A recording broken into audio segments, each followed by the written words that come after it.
Ahí está. Ay, Dios. Bueno, ya estamos grabando. Pues bueno, perfecto. Ya vamos en nuestra sesión 11. Espero estén todos muy bien, ¿no? Pues me alegra que hoy seamos más que el miércoles pasado. A ver si ahorita se conectan algunos otros. Va a estar muy interesante, pues como pueden ver, el tema de hoy son los evangelios. La sesión pasada estuvimos pues platicando, ¿m? de de la introducción al Nuevo Testamento. Hablamos, como recuerdan, si no lo pudieron ver, pues les recomiendo que vean la grabación que les compartí. Hubo, no sé si ustedes la vieron, por aquí está mi tía Maya, que ella sí la vio, me dijo que hubo algún problema ahí de audio, pero a mi parecer no afectaba mucho, como que se cortaba unos segunditos y después seguía hablando, pero bueno, pues cualquier duda me pueden escribir y pues lo platicamos. Pues estuvimos hablando pues de la tierra, donde vive, donde nace, donde crece, donde vive, donde predica, donde muere y resucita el Señor, donde nace la iglesia, ¿no? Que es la tierra de Israel, de Palestina, ¿no? Y de los pueblos cercanos, vecinos. Estuvimos hablando un poquito de eso, aunque vaya, en la cuestión geográfica, pues hay que profundizarla, ¿no? También en la cuestión hidrográfica, orográfica, pues es importante en ciertos simbolismos, pero no esencial para dedicarle tanto tiempo, ¿no? Ya ustedes pueden verlo por aparte. Hablamos un poco del contexto social, religioso, ¿no? ¿Cuáles son las sectas, grupos religiosos, ¿no? A ver, ¿se acuerdan? ¿No? A ver, díganme cuatro, cuáles eran las cuatro que platicábamos, si se acuerdan, por ahí. Y pueden abrir su micrófono. Ahorita me gustaría que participáramos un poco ahorita en unas presentaciones. Voy a hacerles algunas preguntitas para que participen, ¿eh? Entonces, a ver, ¿qué grupos veíamos? Eran los saduceos, Ujú. fariseos, estenios y celotas. Exacto, esenios. Ujú, esenios y celotas. Excelente. Sí, esos eran los cuatro grupos religiosos. No sé si pudieron ver ahí en el chat del grupo les mandé un comentario, que yo me equivoqué, yo les decía como que invertí, ¿no? De estos sabios judíos que eran Hillel y Shammai. Yo les dije, creo que Jesús era de la línea de Shammai. Bueno, es una reflexión que se hace, una propuesta que se hace, es posible, no es algo absoluto, pero es probable, y pues yo lo invertí, ¿no? Probablemente sea más bien de la línea de Hillel, o al menos lo que sí sabemos, y esto sí es 100% seguro, San Pablo, que era alumno de Gamaliel, fue alumno de Gamaliel en Jerusalén, él fue de la línea farisaica de Hillel, porque Hillel era el abuelo de Gamaliel. Gamaliel era un fariseo que era miembro del Sanedrín. El Sanedrín era una institución política religiosa del judaísmo conformada por 70 personas, 71 personas. ¿No? Ese 71 era el sumo sacerdote y el Sanedrín estaba en las distintas partes donde había pueblos cristianos, judíos, perdón, y pues esos eran, pues, obviamente Jerusalén, en Alejandría había Sanedrín, en Babilonia había Sanedrín, ¿no? Había varios Sanedrín, pero el más importante, obviamente, era el de Jerusalén. Y pues ahí se pertenecían, pues, la, la gente, pues, de clase alta, los grandes sabios, la gente honorable, como pues, lo reflexionaron los romanos, los griegos, ¿no? Bien, pues eso que ese contexto se enmarca Jesús, y es muy importante tener conocimiento de estos puntos, ¿no? Aunque sea por la orilla, pero conocer algo, ¿no? Quiénes eran, porque Jesús, recordemos que fue totalmente hombre y fue un judío de su tiempo, ¿no? Condicionado en ciertas formas y determinado por las condiciones del tiempo y el espacio, ¿no? Lo que él conoció, pues fue donde vivió, ¿no? A veces, y ahorita voy a aclarar ciertos puntos que nos gusta decir al momento, nosotros de confesar a Jesús como Dios, pues podemos es que él era Dios y conocía todo, no tendría por qué conocerlo. Ahí hay un complejo, ¿no? Pero Jesús lo que conoce es donde nace, donde vive, a la gente con la que convive, con la que se relaciona, a la gente que enseña, ¿no? Pero bueno, esto ya quedó en la sesión pasada, nada más para recapitular un poquito, ¿no? Me parece importante. Bien, si tienen una duda a lo largo de la charla, de esta sesión, pues ahí me van alzando la mano o me interrumpen mejor, ¿no? Porque les digo que es un poco torpe con su, luego no me doy cuenta quién. quiera hablar, concentro mucho en la pantalla, pero bueno. Pues vamos a darle, aquí tenemos pues nuestra imagen, ¿no? Algunas imágenes de los evangelios, ¿no? Tenemos la transfiguración, el lado izquierdo, una imagen pues del bautismo de Jesús, tenemos una imagen de la multiplicación de los panes, un pasaje bien conocido, ¿no? Pues la imagen de la crucifixión, una pintura, ¿no? Y tenemos también pues una imagen de los evangelistas, que seguramente han visto, ¿no? Que son pues siempre representados con un animal. Bien, vamos a la siguiente diapositiva. Excelente. Pues muy bien, nosotros tenemos 4 evangelios. Y yo quisiera preguntarles, ¿cuáles son esos 4 evangelios? Díganmelos, díganmelos. Yo sé que sí se lo saben, pero para ir haciendo dinámica y escuchándolos un poquito. Es canónico. 4 evangelios que tenemos en nuestra Biblia. Esos son, recordemos cuando hablamos de canonicidad, del taller, hablábamos de este tema, ¿no?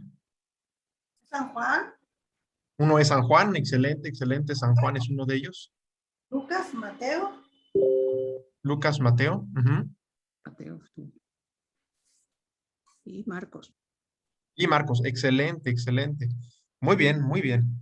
Pues, bien lo dicen, aunque vamos a ponerlos bien en orden. En el orden canónico, es el orden que lo tenemos en nuestras Biblias, pues primero tenemos Mateo, el Evangelio según San Mateo. Después tenemos el de según San Marcos. Después tenemos el de Lucas y el de Juan. Ese es el orden. Mateo, Marcos, Lucas y Juan. Es el orden en el que los tenemos en la Biblia. Ese es el orden canónico. Sin embargo, ese no es el orden en el que fueron escritos, muy probablemente. ¿No? Ahorita voy a explicar esto un poco más adelante, en uno de los puntos que va a tener la charla de hoy. Bien, pues, como ustedes les decía ahorita, pues estos evangelistas, y esto nada más lo doy como dato general, entonces lo voy a hacer rápido, pues se suele representar con una imagen simbólica. Estas imágenes son 4 figuras, vienen del libro de Ezequiel, de unas imágenes del libro del profeta Ezequiel, que fueron relacionadas con los evangelistas por un personaje muy importante para nuestro taller, del que no voy a hablar en este taller, pero pues se lo puse como patrono del taller. Se recordarán, es San Jerónimo, un erudito bíblico del siglo IV, contemporáneo de San Agustín de Hipona, ¿no? Contemporáneo de San Juan Crisóstomo, ¿no? De grandes padres de la iglesia, ¿no? Pero bueno, en el grupo del chat de WhatsApp pueden encontrar de él, si los metí antes de que pusiera ese parrafito. Pero bueno, ¿cuáles son los símbolos con los que son representados los evangelistas? ¿Se acuerdan? A ver, díganmelos. Mateo, MT. ¿Con cuál se representa Mateo? MT. No, la MT es la abreviatura, pero ¿con No. qué símbolo se representa el evangelista Mateo? No sé. Tenemos 4 símbolos. Bueno, si no se acuerdan, pues aquí se los estoy poniendo. A Mateo se le representa con un hombre alado. Mm, A Marcos con un león. A Lucas con un toro. Y a Juan con un águila. Les digo que esto lo hizo San Jerónimo, fue una representación simbólica que hizo. Y bueno, no me acuerdo al 100% la justificación que él hace, por qué a cada uno le designa a cada uno. Pero de Mateo me acuerdo que es porque él comienza hablando de Jesús, ¿eh? El Evangelio comienza así. Este es el origen de Jesús, hijo de David, hijo de Abraham, hijo de David, así lo pone. Y, y por eso, ¿no? Para remarcar, ¿no?, al Jesús hombre, por eso lo representa así a Mateo. A Marcos lo representa con el león, porque recordemos que eh, comienza su evangelio, este es el evangelio de Jesucristo, y después comienza hablando de Juan el Bautista, y dice, una voz clama en el desierto, donde se refiere a Juan el Bautista, citando unos versículos de Malaquías y de Isaías. A Lucas es el que no me acuerdo bien por qué era el toro, imagen del buey y del toro. Y a Juan se le designa con el águila porque es un evangelio muy espiritual.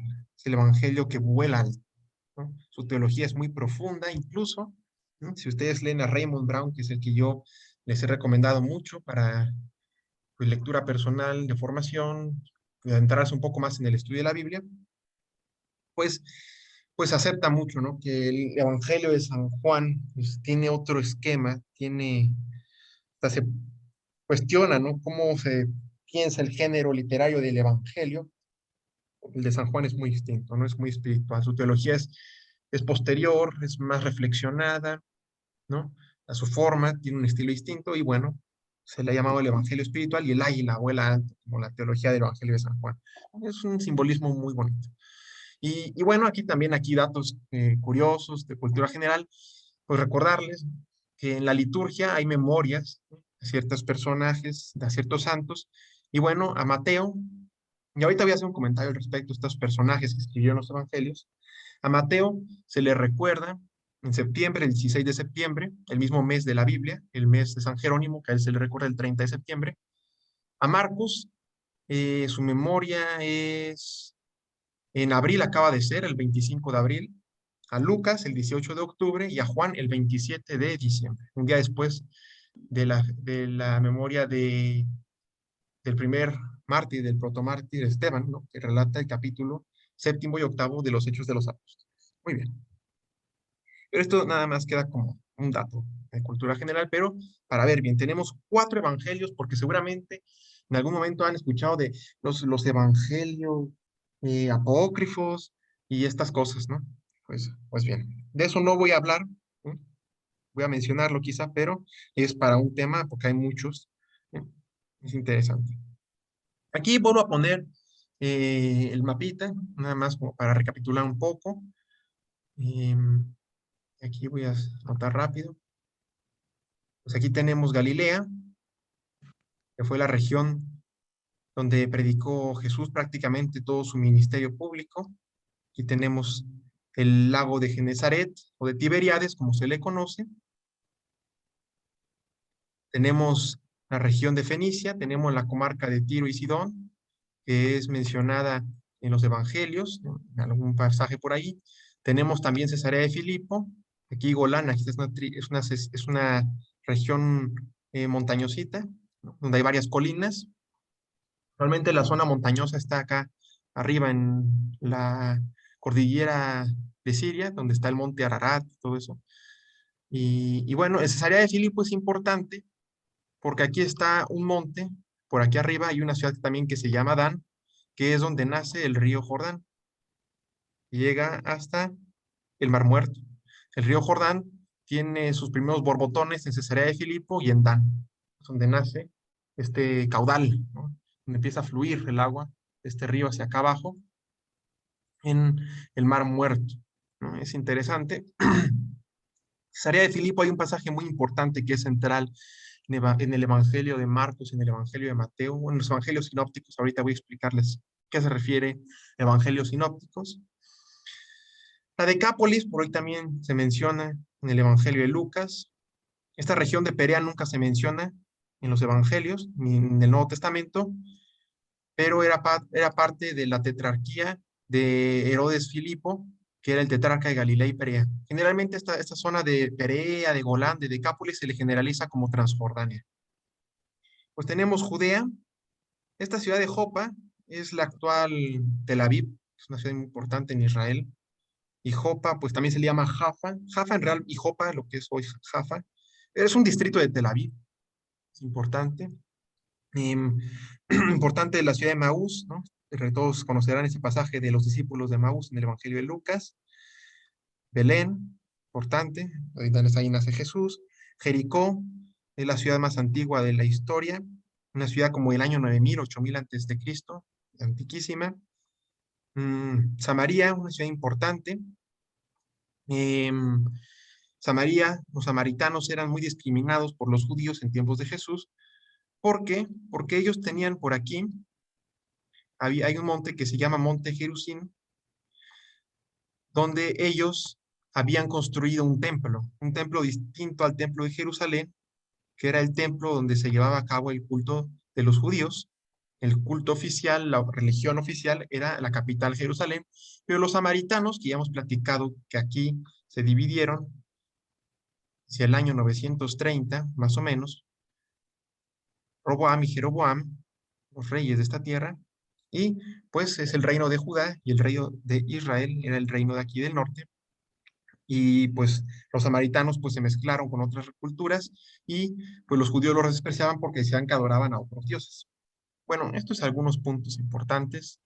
Algo que quiero decir también es que Jesús en los evangelios pues,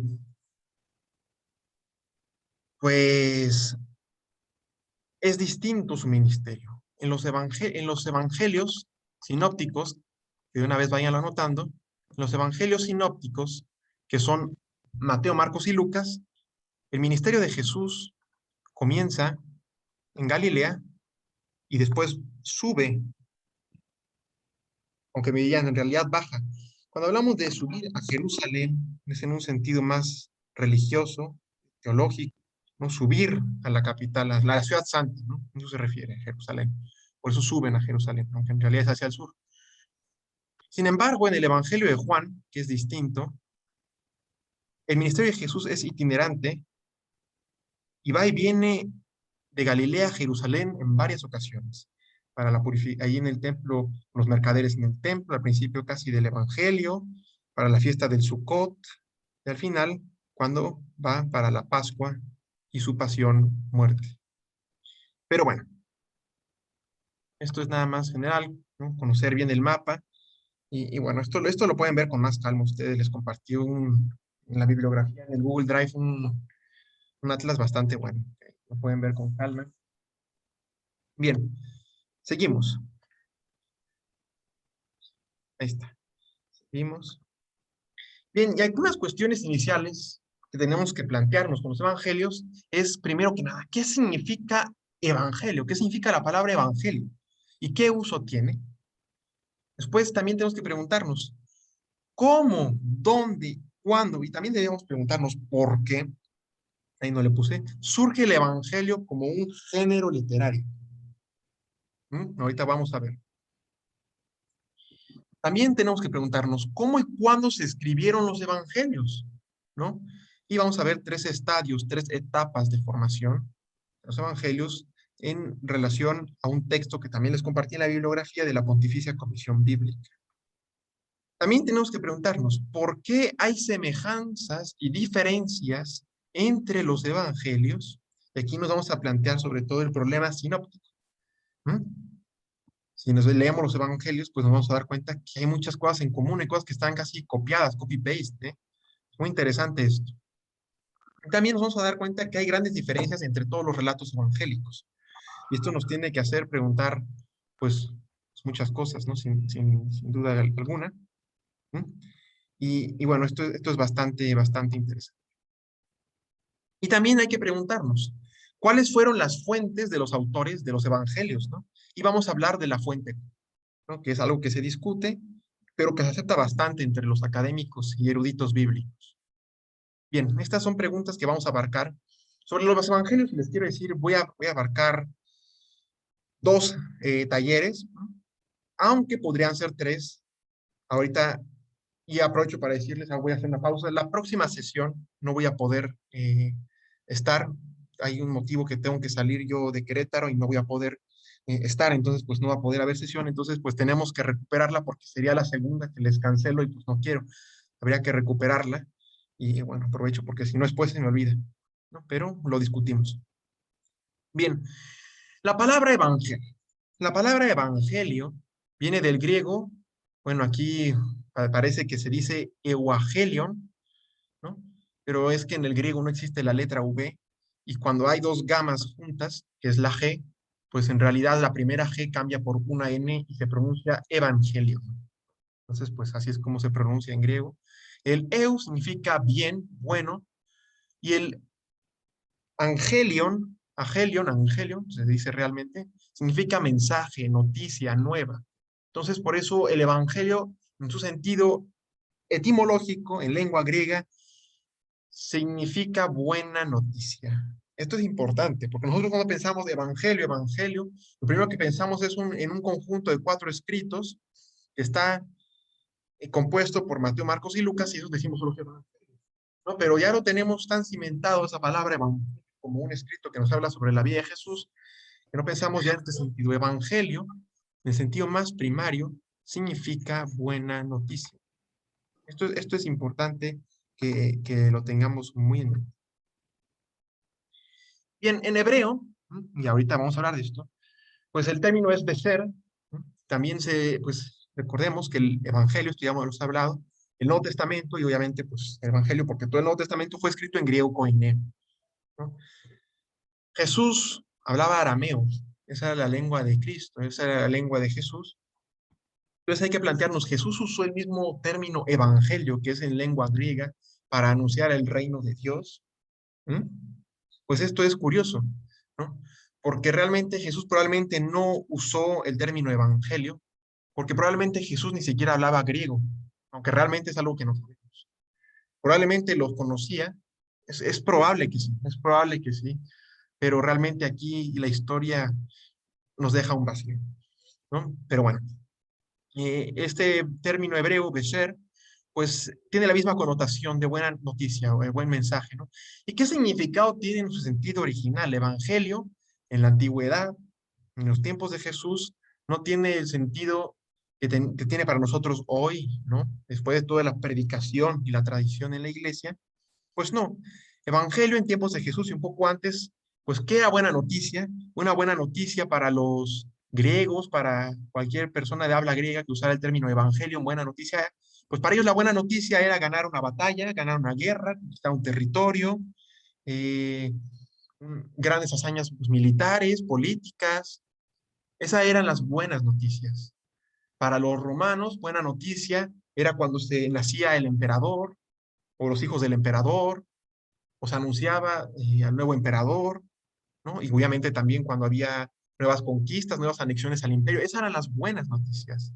Para los judíos, este contexto debe ser esta buena noticia, pues también eran las grandes hazañas de Israel, las grandes batallas ganadas, esas eran buenas noticias, pero buena noticia también eran las grandes actuaciones, acciones de Dios en la historia de Israel. Esa también era buena noticia, ¿no? En el profeta Isaías, que se le ha mencionado de una forma, pues el primer evangelio, un término, pues obviamente, pues, ¿cómo lo explico? Un poco, como decirle de cariño al evangelio, a Isaías, el primer evangelio, ¿no? Que ahí están los anuncios, ¿no? Que pues se van a tener y abrir, ¿no? Con la llegada de Jesús, el Mesías, ¿no? Y pues en Isaías pues, encontramos esta intención, ¿no? El anuncio del reino de Dios, del reino, ¿no? Pues ya se va fraguando ahí un poco. Eso es un anuncio que se va abriendo desde los tiempos de los profetas. Es importante conocer esto. Y desde ahí, ¿no? Se va esperando esta buena noticia del reino de Dios, ¿no? Y bueno, pues aquí les pongo cuál es su origen. Es importante conocerlo, ¿no? Y aquí lo que les pregunto, ¿Jesús usó este término para proclamar el reino de Dios? Pues probablemente no, ¿verdad? Si asumimos que Jesús hablaba arameo, pues si somos un poco más abiertos a la posibilidad, pues probablemente sí. Pero bueno, es importante conocer esto, el término evangelio. Y bien, hay que preguntarnos también, ¿cuál es la buena noticia? Si estamos hablando de cuál es la connotación que se le daba a esta semántica de evangelio, eh, pues cuál es la semántica que tiene esta palabra en nuestra vida, en nuestra fe. ¿Cuál es la buena noticia, no? Tenemos que preguntarnos aquí. Pues bien, aquí es muy interesante, muy interesante, porque va cambiando un poco. Para San Pablo, y esto no se los dije en la introducción al Nuevo Testamento de la sesión pasada, los escritos de San Pablo, no me acuerdo si los dije, se escriben mucho antes que los evangelios. Bueno, no muchísimo antes, pero sí antes, al menos una década y media antes que el primer evangelio, que es el de Marcos. La primera carta de San Pablo y la carta a los tesalonicenses en el año 51. Esto es casi unánime, se acepta así. 50-51. Pero, ¿cuál es la buena noticia para San Pablo? Que es el primero que anuncia el Evangelio en forma escrita probablemente, ¿no? La verdad es que el Evangelio se empieza a anunciar de forma oral, después se empieza a escribir algunas notas, dichos y hechos de Jesús, pero los primeros escritos cristianos que tenemos son los de Pablo, y él habla de la buena noticia en función de el hecho pascual de la pasión, de la muerte y la resurrección de Jesús. Es decir, lo que Pablo cree que Dios actúa en Jesús se confirma por medio de la resurrección, y esa es la buena nueva de la vida, ¿no? De confesar a Jesús como el Mesías, como el Cristo, como el Hijo de Dios, como el Señor. Esa es la buena noticia. Dios que está por encima de la muerte, es el Dios de la vida. Esa es la buena noticia, el misterio pascual que viene a traer vida, que abre a la vida más allá de la muerte carnal, ¿no? Esa es lo que podemos ver en San Pablo. De hecho, un ejemplo muy concreto, ¿eh? En la carta a los romanos. Y de hecho podemos ver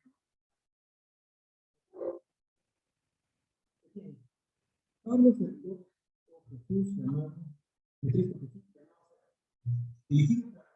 Buena noticia, fíjate. Anunciar la buena noticia. Y ya por medio de Chat, creo que no se está escuchando. Bueno, yo al menos no estoy escuchando. ¿No me escuchan? ¿Ya me escuchan? Ya, ahora sí.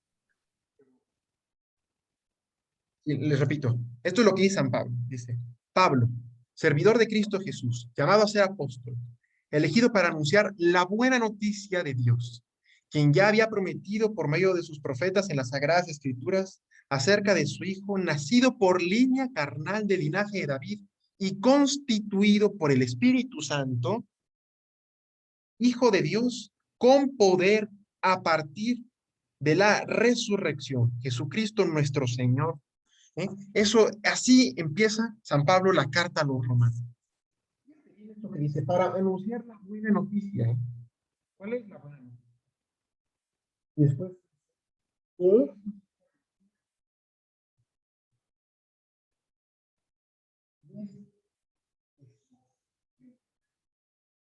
¡Ay! Perdón. ¿No me oyen? ¿No me oyen? Ay, ya te escuchas. Sí, te escuchamos. A ver, qué raro. Porque es que aquí vino mamá a decirme que no se oye y me asustó por eso. ¿Ya me oyen bien? O es que no sé si se corta mucho o qué está pasando. Creo que cuando te volteas es cuando ya no se oye. ¿Aquí me escuchan bien? Sí, ahí sí. Ay, qué rara mi computadora. Pues, pues bueno.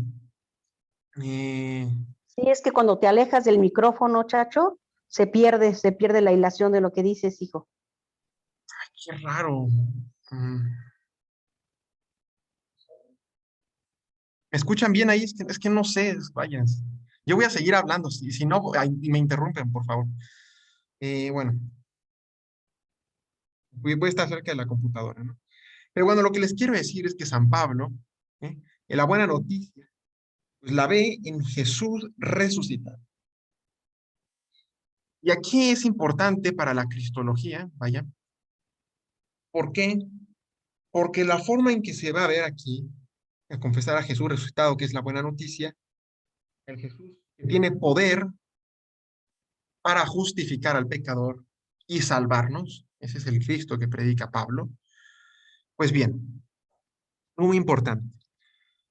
San Pablo, el primer momento cristológico, y este es el primer momento cristológico que vamos a afirmar, es cuando se confiesa a Jesús resucitado. Cuando a partir de Jesús resucitado, se le nombra como el Cristo, como el Mesías.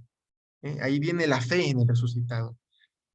Y se quiere primero que el poder de Dios actúa sobre el Jesús resucitado en el momento pues de la resurrección, vaya, ¿no? Esta repetición de resurrección. El primer momento es la fe pospascual, ¿no? Cuando primero se acepta el poder de Dios en Cristo, en Jesús, después de la resurrección. Sin embargo, la posterior evolución de la predicación en los evangelios va a ir llevando este momento hacia atrás. O sea, el momento en el que Dios acredita a Jesús no es hasta la resurrección. Es el primer momento y es el momento que ilumina todo lo que antes había dicho Jesús. Y después los apóstoles lo interpretan, ¿no? Entonces tenemos primero este momento de la resurrección, pero después vamos a ver que el momento en el que se constituye la actuación de Dios en Jesús es en el bautismo. Eso lo vemos ya en los evangelios, pero eso no lo predica así San Pablo como tal. Él siempre se remite al primer momento como la resurrección. Y después van a venir también los momentos en el que se ve desde el nacimiento de Jesús, ¿no? Pero eso es parte de la evolución, del progreso, en que se fue predicando y componiendo los evangelios. Por favor, ¿no? Yo no sé si me escuchan o no, pero por favor, ahí me van diciendo, ¿no? Cuando hay algún problema. Bien, y aquí lo que les ponía, pues el uso que le da San Pablo en Romanos 1 es este que les comento. Después viene la apertura del Evangelio de Marcos, ¿no? Que viene hablándonos de Juan el Bautista y del bautismo de Jesús, donde recibe el Espíritu Santo, donde se posa el Espíritu Santo sobre Jesús y recibe el poder del Padre, la autoridad del Padre, ¿no? Es acreditado, ¿no? Tenemos los relatos de la infancia, donde está, pues, en Mateo y en Lucas esto está, pues, reflexionado mucho. Es que desde el primer momento es una intervención, ¿no? Sobrenatural, ¿no? Y lo vemos sobre todo en el anuncio del ángel a María, ¿no? Que le dice, será el Hijo del Altísimo, ¿no? Y el poder, el Señor Dios le dará el trono de David, su padre, ¿no? Y reinará sobre la casa de Jacob y su reino no tendrá fin. Desde el momento ahí de la concepción de Jesús, el Verbo encarnado, pues ya se está diciendo que él tiene está acreditado por Dios de alguna forma. Se acepta ahí el momento de la acción de Dios. Bien, es importante todo esto. Hay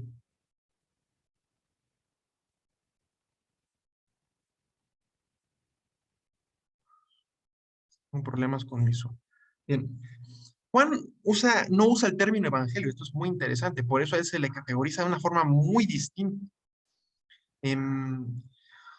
Pero tiene en la primera carta de Juan, aquí se me fue una N de más, en primera carta de Juan, capítulo 1, versículo 5, y en la capítulo 3, versículo 11, se usa este mensaje angelia, que es mensaje que es equivalente, ¿no? El mensaje que les anuncia, ¿no? Dice, esto es muy importante, la palabra angelio significa mensaje, y pues de ahí viene también ángel, mensajero, ¿no? El ángel, el arcángel, Gabriel, viene de lo mismo, es mensajero, ¿no? Viene de la misma raíz etimológica.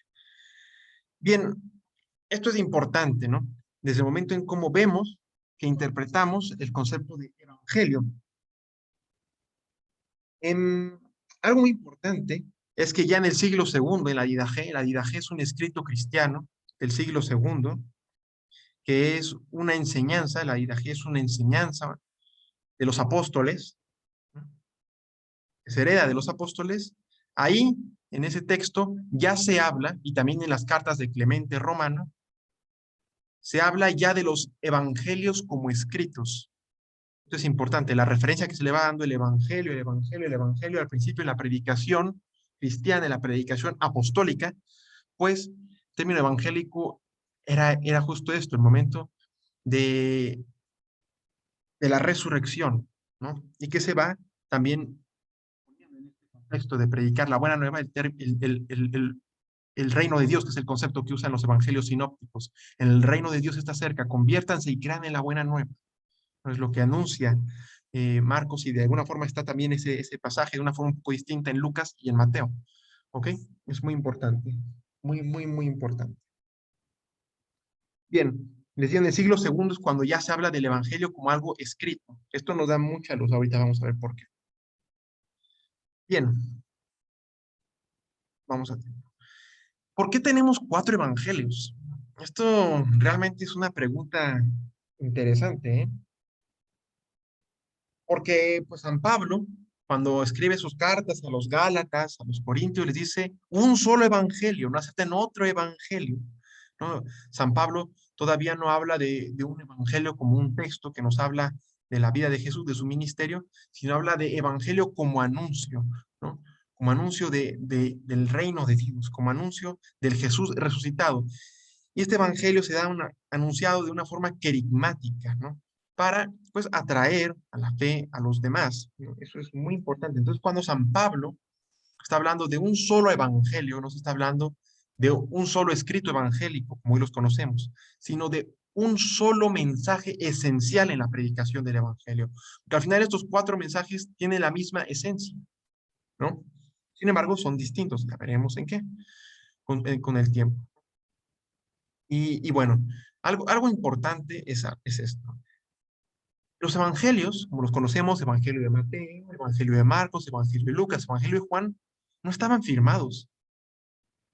Los nombres que se le dieron a estos evangelios, según San Mateo, nosotros decimos Evangelio de Mateo para abreviar, pero realmente es Evangelio según Mateo, Evangelio según Lucas. Eso fue un nombre que se le dio, no sabemos por quién, en el siglo II.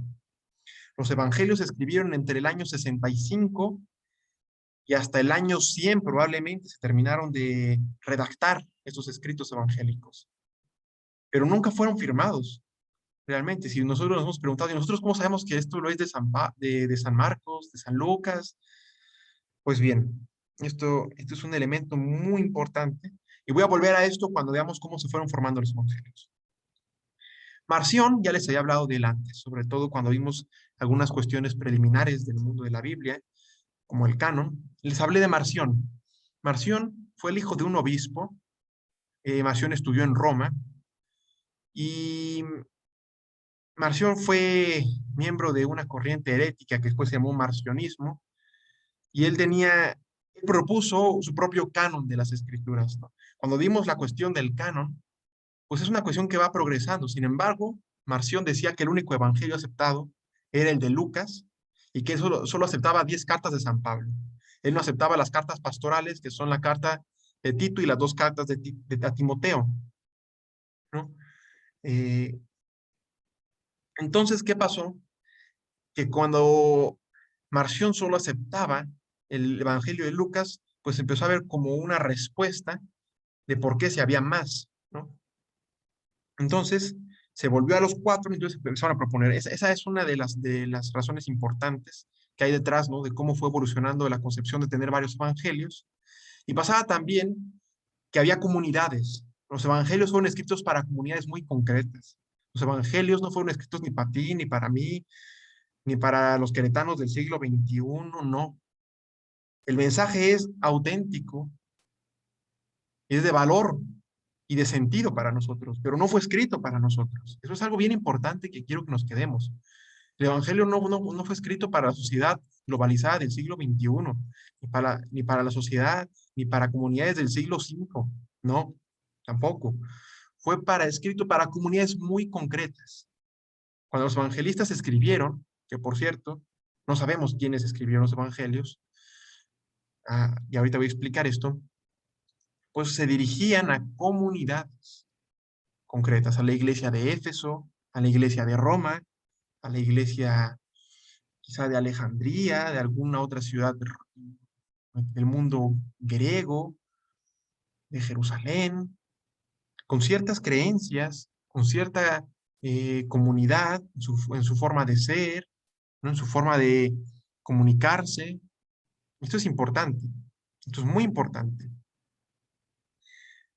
Los 4 evangelios, también como se fue aceptando, ¿no? Que fueran 4, pues también estuvo motivado por esto, ¿no? De que había iglesias que tenían un evangelio, porque recibían un evangelio y tenían sus copias, y lo hacían muy exclusivista, un solo evangelio, y estaba esta cuestión de Marción, ¿no? De yo solo acepto el evangelio de Lucas, los otros no son válidos. Entonces hubo esta respuesta, y hubo un personaje, Tasiano, que también después murió confesando una herejía, no recuerdo bien cómo se llamaba su herejía, pero era una herejía de un sentido dualista, gnóstico, ¿no? Tiene muchos fundamentos que después recuperó el maniqueísmo, creo que se llaman encratistas, no me hagan mucho caso, busquen, no sé quién. Tasiano reunió los 4 evangelios, hacia el siglo II, y hizo este escrito conjunto, que es el Diatesarón, significa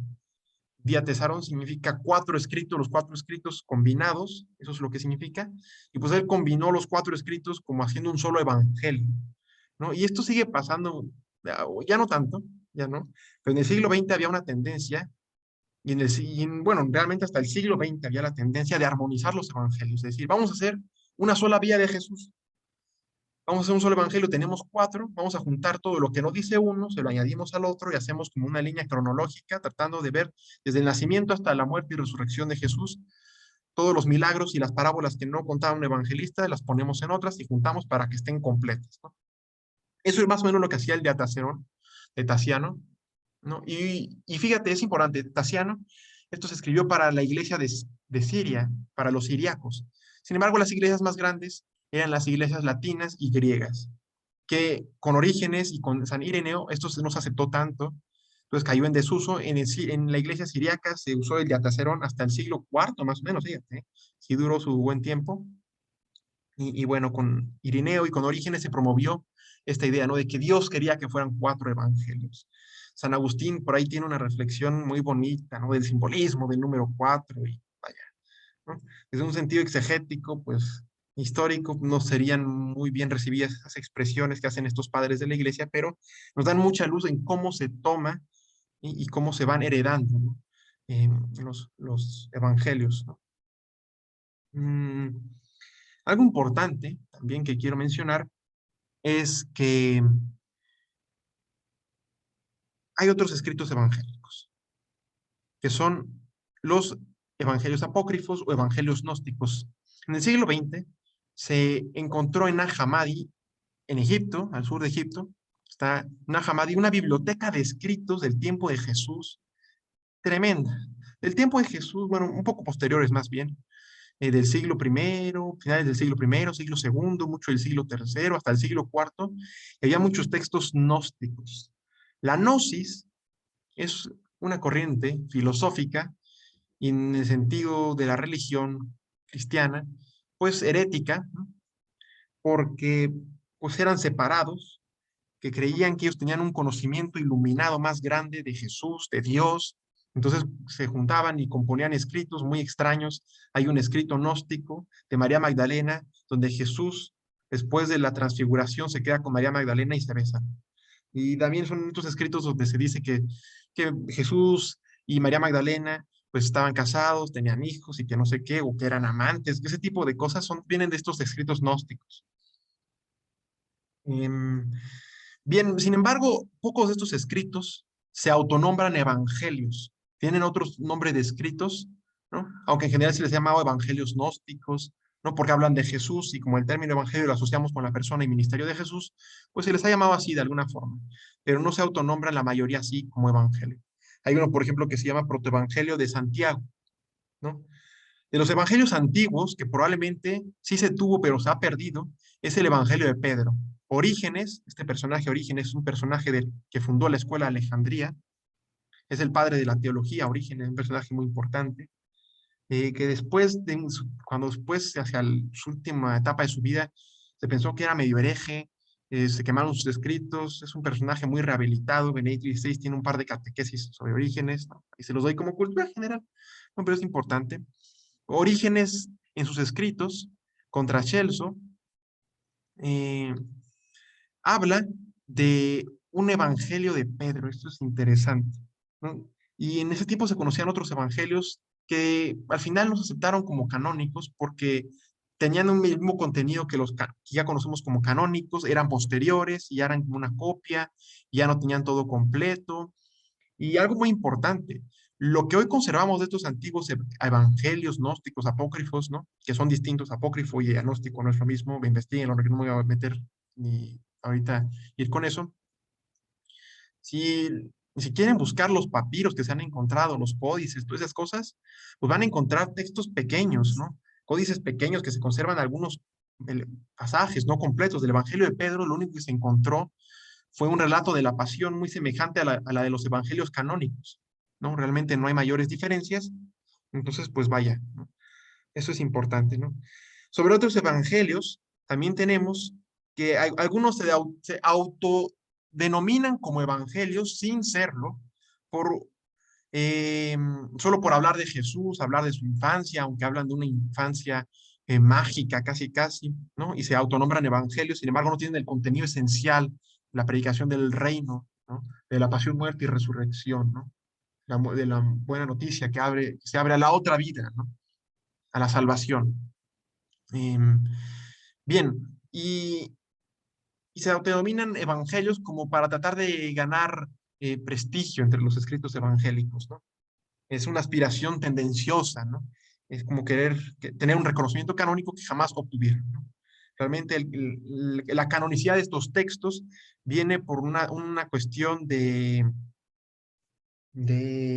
historia, ¿no? De que se usaron en la liturgia, en el culto, en la oración, a lo largo del tiempo. Como son parte de una tradición, se aceptan como canónicos. Además, el canon de la iglesia, el canon de la Biblia dentro de la iglesia se cierra hasta el Concilio de Trento, ¿no?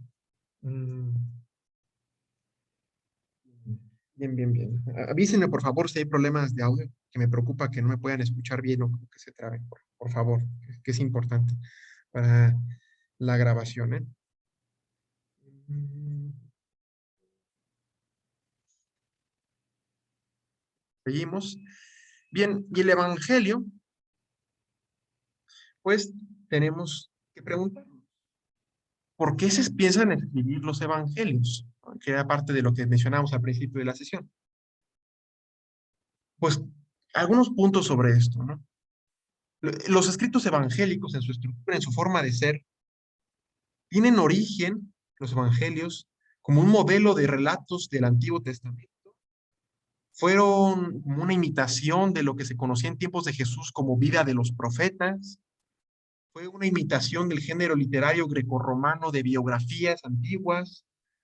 Fue una creación única que probablemente y seguramente Marcos fue el primero en escribir y que después fue copiado y extraído y escogido algún material de Marcos por Mateo y Lucas, o fue más bien un desarrollo natural a partir de la predicación cristiana primitiva, de modo que la idea base pudo ser premarcana y estar bastante extendida.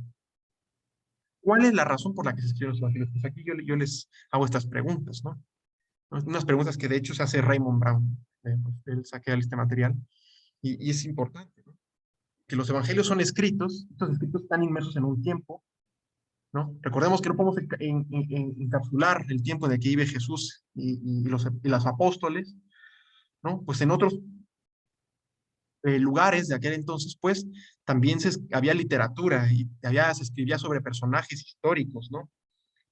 Por ejemplo, ¿no? Tenemos al plantearnos eh, sobre el origen veterotestamentario, ¿no? Recordemos, esto ya lo he mencionado desde el principio de este taller, veterotestamentario es un término que iba a utilizar, que viene de vetus, que en latín significa viejo, antiguo, testamentum, veterotestamentario, vetus testamentum, del Antiguo Testamento, ¿no? Y en tiempos de Jesús había la vida de los profetas, así un texto que se llamaba así, Vida de los Profetas, y era una especie de textos estilizados de los profetas, Isaías, Jeremías, Nahum, los profetas de Israel, del Antiguo Testamento, eran textos que nos hablaban de una forma estilizada, no conocemos bien las fuentes, pero nos hablaba del nacimiento, de los milagros, de los hechos, del ministerio, de la muerte y del lugar del entierro de los profetas. Fíjate qué curioso, ¿eh? Una persona muy reduccionista, incluso esto pasa en eruditos bíblicos, hacen mucho, a veces cuando se topan con estos testimonios de la literatura antigua, sobre todo cuando es judía, del mundo hebreo, y ven que hay textos en tiempos de Jesús que hablan de profetas, porque Jesús, no sé si han escuchado del Jesús histórico, se le llama el profeta de Galilea. Esto es muy curioso. Que nos hablen de los nacimientos, de milagros. Recordemos los milagros, una palabra que ni siquiera aparece en la Biblia, en los textos originales, porque milagro viene del latín, miraculum, ¿no? Pero bueno, milagros, signos, podemos llamarlos, así los llama San Juan, es mejor llamarlos signos, hechos, ministerio, predicaciones, muerte y lugar de entierro, es algo que también tenemos en los evangelios, ¿no? Mateo y Lucas son los evangelistas que nos hablan de la infancia, los únicos que nos hablan de la infancia. Nos hablan de milagros de Jesús, ¿no? Les digo, lo usamos mucho, pero esta palabra quizá no es la más exacta. Cuando con enfermos, leprosos, cojos, sordos, ¿no? Pues tenemos a un Jesús que tiene un ministerio, nos habla de su muerte en la cruz y nos habla también de un entierro, ¿no? Con José de Arimatea, es interesante, ¿no? Pero bueno, reducir a los evangelios como solo un origen en esto, pues no va muy bien. No va muy bien. También tenemos una imitación de biografías seculares, ¿no? En estos tiempos, también del primer siglo después de Cristo, ya de nuestra era, en el primer siglo, pues tenemos, por ejemplo, el libro de las vidas de Plutarco, tenemos el libro de los 12 Césares de Suetonio, ¿no? De los Césares romanos, por supuesto. Tenemos las vidas de los antiguos filósofos, de Diógenes. Tenemos la vida de Apolonio, de Tione, de Filóstrato, ¿no? Tenemos un texto de Genofonte que nos habla de Platón general, perdón, de Sócrates generalmente conocemos poco, también conocemos de Genofonte y por Platón, por su diálogo de la apología. Es interesante, ¿eh? Jesús es un personaje que fue agiógrafo, no escribió nada, o a menos que sepamos, no escribió nada.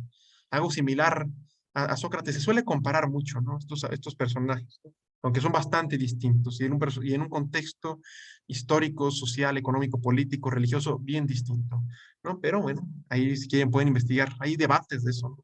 Relación, ¿no? De dos ágrafos que no escribieron nada, pero que tienen un gran impacto, uno en la filosofía, uno en la religión.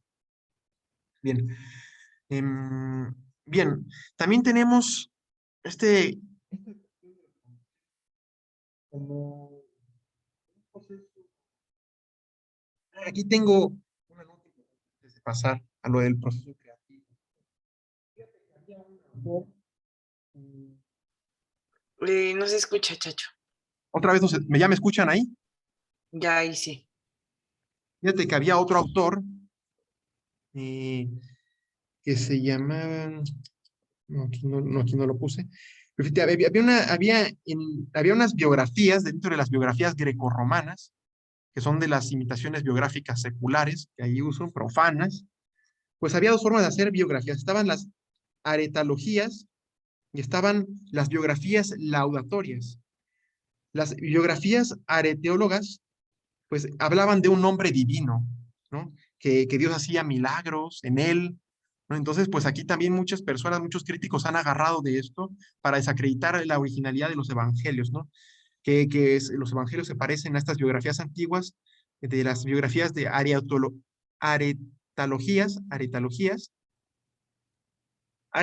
por si lo quieren escribir.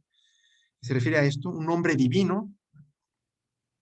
Y también está la biografía laudatoria, que es una biografía que solo pretende mostrar la grandeza del biografiado, la grandeza del emperador, la grandeza de un filósofo, ¿no? Y este no es tanto, podemos ver, este no es el caso del Evangelio, ¿no? Vemos que las biografías, las novelas, este tipo de escritos seculares, profanos, pues tienen un motivo de entretenimiento, tienen un fin de entretenimiento.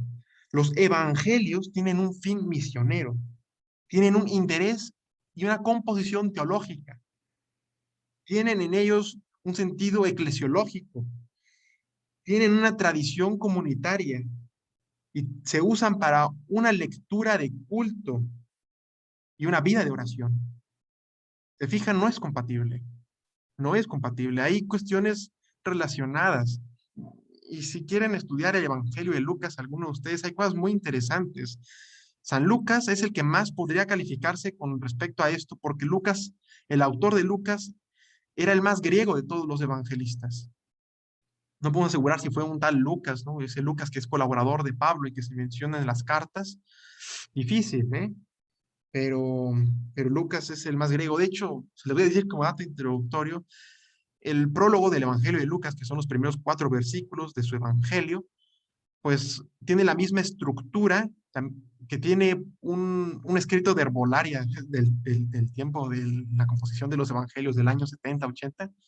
Eso lo leí en unos escritos que yo les pasé en la bibliografía, en, de herbolaria griega. Están en el libro de los maestros de Salamanca, que les compartí en la bibliografía. Es interesante. O sea, usa la misma forma, como la misma retórica, por así decirlo, no sé. Es interesante. Ahí búscalo. Bien, tenemos también los evangelios como un proceso creativo, ¿no? Sí, que hay que decirnos. Y aquí hay que hacernos una cuestionante grande, ¿no? ¿Los evangelios son vidas de Cristo? Como una biografía actual, ¿eh? Hay que preguntarnos esto, porque la verdad es que no lo son, ¿no? Si tú lees una biografía, pues nos va a hablar de alguna persona importante, nos va a hablar, pues, no sé, hace rato estaba pensando qué ejemplo poner, pues, no sé, pongamos a Roger Federer, a Nadal, a un gran atleta, ¿no? Pues nos va a hablar, pues, de los grandes torneos que ganó, nos va a hablar quizá de algunas cuestiones familiares que no conocemos, nos va a dar datos concretos de su fecha de nacimiento y de su fecha de muerte, si es que ya murió, de sus logros, todo eso nos va a decir detalles de la vida, ¿no? De con qué gente se relacionó, probablemente qué gustos tenía, qué pasatiempos tenía esa persona. Por ejemplo, si hablamos de un atleta, cómo vivía su vida fuera del campo de fútbol, fuera del tenis, fuera del boliche, yo qué sé, ¿no? Fuera de la política, si era un gran político, un gran militar, no sé. Pues vamos a tener muchos datos. Pero en los evangelios vemos que hay un concreto interés teológico, que es lo que decía, hay concreto interés en ciertas enseñanzas, en ciertos gestos que hace Jesús. A los evangelistas no les importa qué le gustaba comer a Jesús. Los evangelistas no nos habla cómo eran las relaciones de Jesús con sus apóstoles, que de qué platicaban en sus comidas, cómo se relacionaba con la Virgen María, esas cosas. Y luego hay gente bien polémica que se pone a decir que por el comentario de las bodas de Caná, que Jesús le dice a su madre, mujer, eh, ¿no? Hay quienes piensan que la está desacreditando, o sea, tonterías, ¿no? Tienen intención teológica los evangelios, religiosa, ¿no? No nos habla de esas cuestiones que quisiéramos, ¿no? De que podíamos encontrar en una biografía, ¿no? De qué rutinas tenía Jesús. Esas cosas no están en los evangelios, ¿no? Eso es algo muy importante. ¿Sí? Y fíjate que ahí me gustó algo que escribía este señor, este amigo Raymond Brown. Decía, lo que se narra sobre Jesús no está gobernado por el simple hecho de proporcionar información y fomentar emulación. ¿Eh? No solo es para dar información de quién era Jesús, ni de fomentar como una emulación, ¿no? Una imitación, que se dice mucho, imitación de Cristo, ¿no? Una semántica criticada, pero hay un librito espiritual que se llama así, ¿no? Están hechos para llevar a conocer a Jesús y tener un encuentro personal, eso es lo más importante, en función de la comunidad a la que está dirigida, por supuesto, ¿no? Fíjate que es muy importante, ¿no? El concepto evangelio, ¿no? El sentido de que el evangelio requiere una respuesta de fe y aporta salvación. Eso es muy importante, ¿no? Por ejemplo, en el Evangelio de Juan, el capítulo 20, fíjate nada más, el Evangelio es un escrito con intenciones teológicas y que escribe y que exige respuestas teológicas. ¿A qué me refiero con esto? Es decir, que si es transmisor de la revelación de Dios en Cristo, de Dios en el Mesías, en Jesús confesado como el Mesías, ¿eh? Que la teología de la revelación, pues la respuesta también es teológica, es decir, una respuesta de fe, ¿no? Y es lo que ha hablado cuando hablamos de las cuestiones de revelación y fe desde los primeros talleres, los talleres.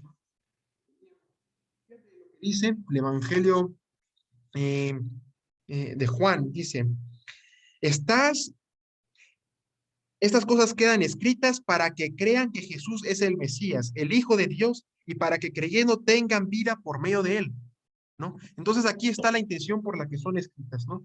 Esto es el Evangelio de San Juan, capítulo 20, versículo 31, ¿eh? Dice, están escritas para que crean que Jesús es el Mesías, el Hijo de Dios, ¿eh? Por una cuestión de fe, no una cuestión de decir información, que cuántos milagros hizo, cuántas parábolas costó. Eso no es el fin último. Este es el fin último, para conocer a Jesús, el Mesías. ¿Y para qué? Creyendo en él, para que conociéndolo, tengamos vida por medio de él. Esto es lo importante, ¿no? Eso anótenlo si quieren, ¿no?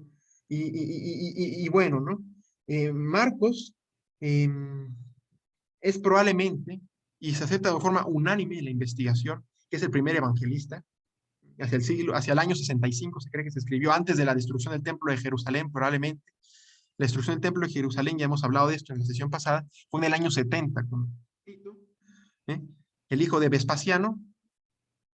Aquí les voy a dar un dato curioso, a mí me gusta dar datos curiosos. Vespasiano, que era el papá de Tito, que era el que estaba a cargo de la misión en la guerra contra la primera guerra contra los judíos, después llegó a Roma para ser emperador, y él fue el que construyó el Coliseo, el anfiteatro. El anfiteatro Flaviano, Flavio Vespasiano. Es un dato curioso, pero no sé, los doy. Son datos curiosos que me gusta dar a veces. Bueno, pero me desvió. Volviendo a este proceso creativo, tenemos que preguntarnos también, ¿lo que dicen los evangelios en su mayoría es ficción o es realidad? Es decir, lo que está en los evangelios fue algo que realmente, históricamente, hizo y dijo Jesús, o son construcciones teológicas de quienes lo redactaron.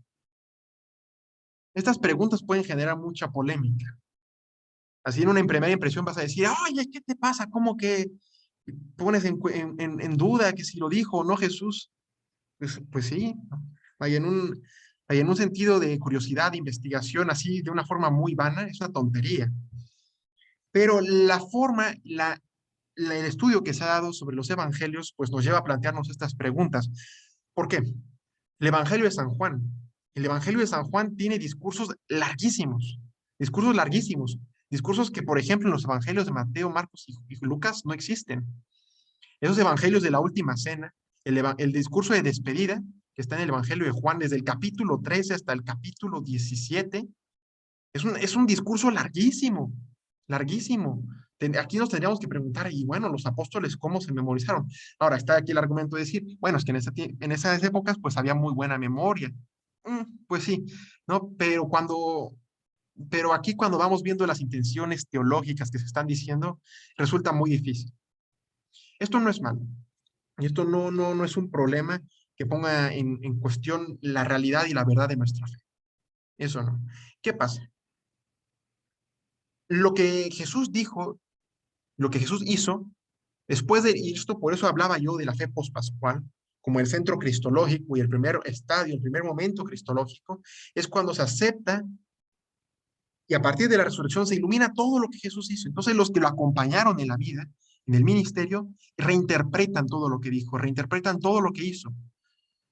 Piénsalo de esta forma. Imagínate que tú conoces a una persona muy sabia, tienes un maestro en la prepa, en la universidad, y entonces te enseña cosas, dice, este maestro me enseñó grandes cosas, pero hay cosas que todavía no entiendo por qué me las dijo.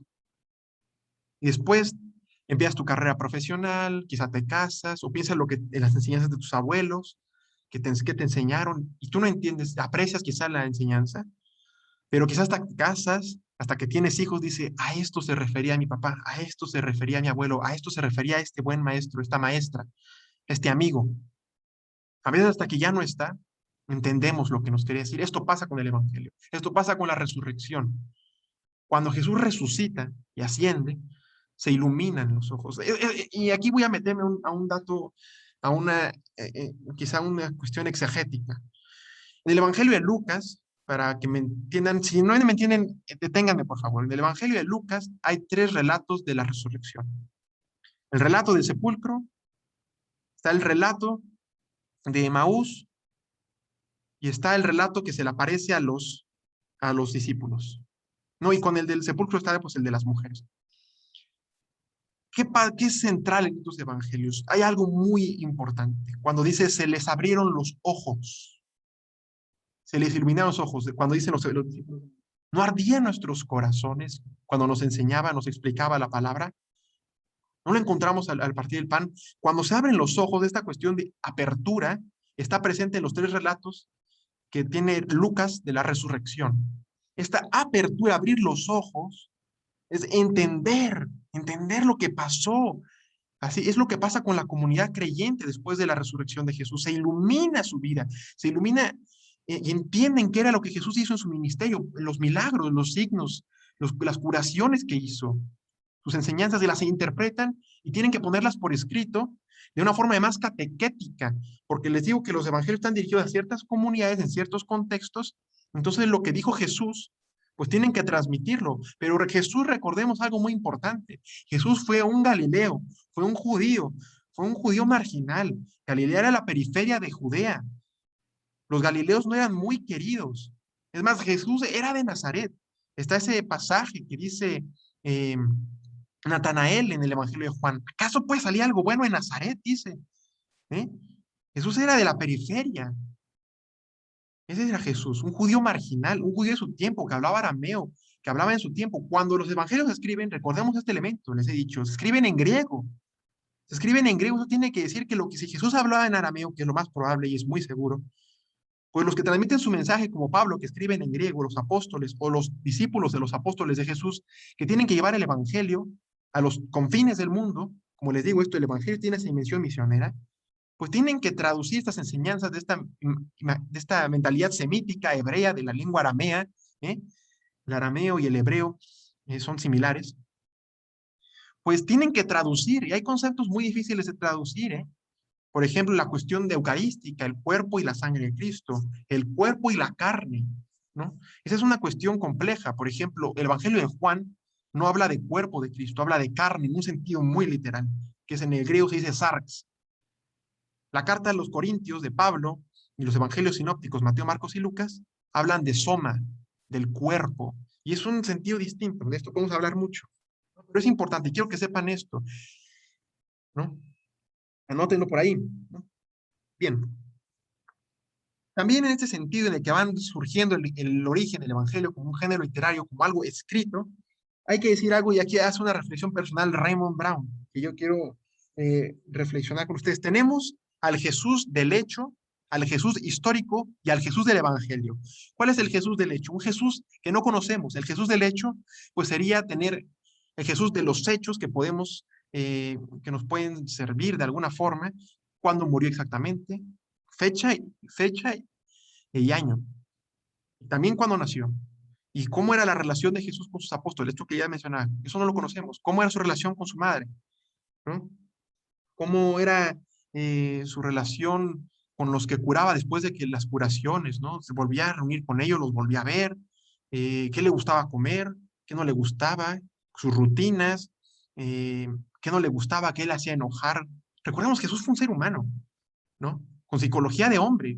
No es decir, que una persona que tenía emociones, que se enojaba, que sentía tristeza, que sentía angustia, preocupaciones, no por ser Dios, ya no sentía dolor, cuando quizás se enteraba de una noticia triste, para nada. Más recoger sobre todo el evangelio que nos va a resaltar este lado más humano de Jesús, un Jesús que se compadece, un Jesús que sufre con el otro.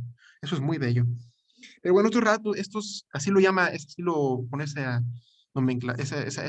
nombres los llama Raymond Brown. El Jesús del hecho es ese, no lo conocemos. Además, esto no es lo que nos importa para nuestra fe, aunque ese es un sentido quizá muy pragmático.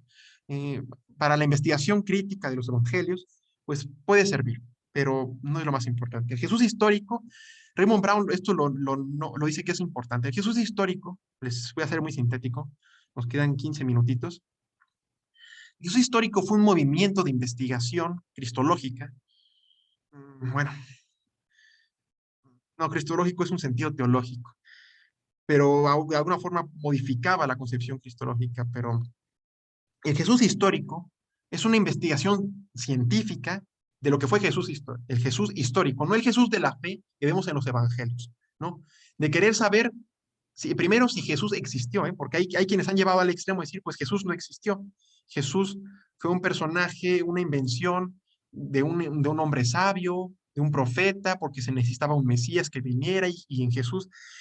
Todas esas cosas, todos esos comentarios de invención, Jesús, inventarse lo del inmortal y esas cosas, pues tendrían que ser muy creativas, porque en el momento que vemos viendo, si esto fuera real, estas acepciones que hacen algunos críticos, que están sacadas casi de la manga, pues no tienen sentido coherente con lo que es la realidad, que es lo que vemos en los evangelios, y con la evolución histórica, ¿no?